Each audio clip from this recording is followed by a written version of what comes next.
Hey friends, what's up? Phillip here with Points of Phillip.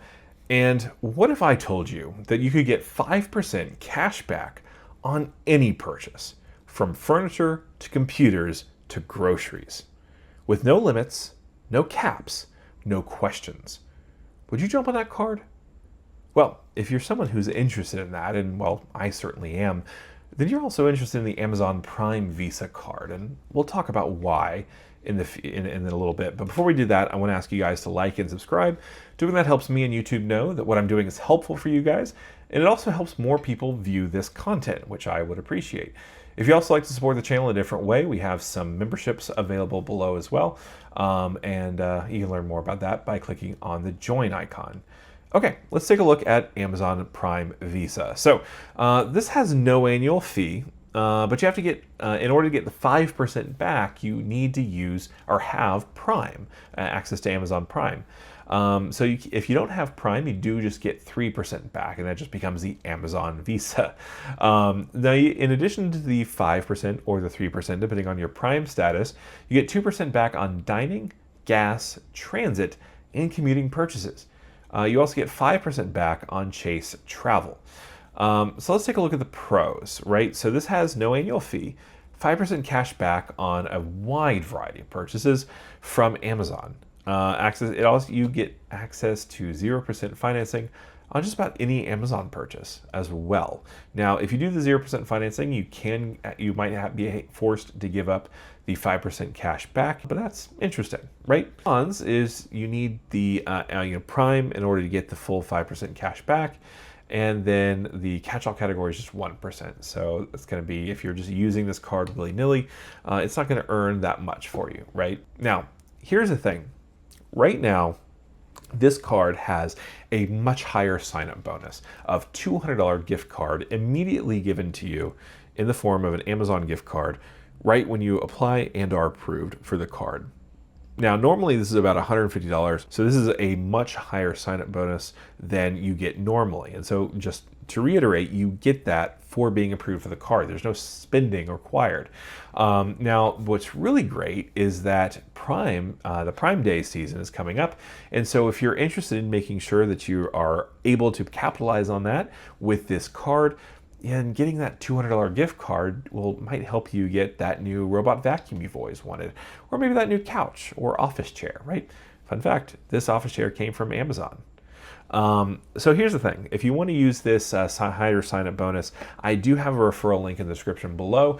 I will get a kickback, so I really appreciate it if you do that. And the best part is you still get that $200 gift card as soon as you get approved for the card, which is really nice. Okay, so let's get into how I use this card. So this was my first big boy card, and the reason why I like to say that is because this is a Visa signature card.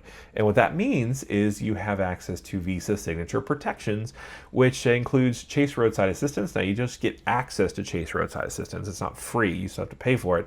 But you do get access to that network, which can help if you're in a bind and you're not really sure where you're at. So my wife and I use it as our only Amazon payment option, unless there's a points promotion with Amex or Discover that we're targeted for, and we can get into that in a different video. Now, I used to use this for charging everything because it gets 2% back on a decent amount of categories. And well, like I said, this was my big boy card. This is also one of the ones that had my highest credit card limits before I got into American Express. I did have a $24,000 credit limit on this card, which really was a lot of breathing room, which is nice, because it allows you to kind of, use this for your expenses, and you don't have to worry about, I can't pay that because, payday is not until tomorrow or something like that. All right, so what do I like about this card? I like the fact that the reward structure is very straightforward. You earn points, but it's strictly cash back. So you can't actually transfer those points to, say, for Hyatt or something like that. It's cash back. It's only going to ever be worth 1 cent per point. You can redeem in a variety of ways. You can also pay with points directly on Amazon. You can also deposit it to a checking account, or you can use it as a statement credit. Now, here's the thing. Originally, when I first got the card, I started paying with points through Amazon. But what I learned was that if I was paying with those points, I was losing out on earning 5% on that purchase. So what I instead started doing was actually redeeming those points to cash to my checking account, and then just using this card to pay for all of my purchases on Amazon, and then I'd use that cash to pay off my balance. And so that way I was able to get that 5% back on, well, more purchases. My wife is also able to add this card as our payment method on her Prime account. She has a separate Prime account that we get because we pay for it, and she's in my family. So between the two of us, we only have to pay for one Prime membership, and she gets to use it, and she also gets to use this card. You can get 0% APR on larger purchases for shopping carts for a monthly payment. So it's not deferred interest, but I've always paid it on time. You do give up that 5% cash back though. So let's say you're buying a new computer and you prefer to pay it in $70 increments each month instead of getting 5% cash back right off the top. So that is kind of nice to have that kind of flexibility. Now let's take a look at about grocery, because I did talk about getting 5% back on grocery. So for an additional $9.99 a month, you can add the option for grocery delivery, and that includes 365-day branded foods, Whole Foods branded foods, and Amazon branded foods. So it's a solid selection, and I've never had a problem with it. And when you use that, you get 5% cash back by using this card. The other reason I stopped using this is because I actually ended up getting Walmart Plus for free with my credit card, and then that meant that I actually didn't need to pay $9.99 a month for Amazon grocery delivery service. But otherwise, it's a solid service. You have access to it. If you live in a place that maybe doesn't have access to Walmart Plus, this might be a solid option, right? So who is this card for, right? So it's for someone who regularly uses Amazon. It's a good set it and forget it option, right? This doesn't actually go into my fancy new Extra Wallet Pro. And if you would like one of these wallets with this fun little mechanism, that's available with 10% off and my link directly in the description below.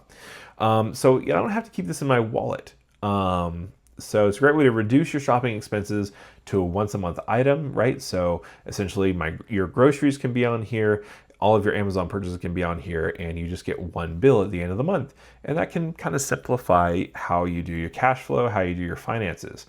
If you get rid of Prime, you can still keep the card open, so you don't have to worry about lock-in, right? If you decide that Prime isn't for you down the road, that doesn't automatically mean you're closing this card, although, the 5% back benefit will go away.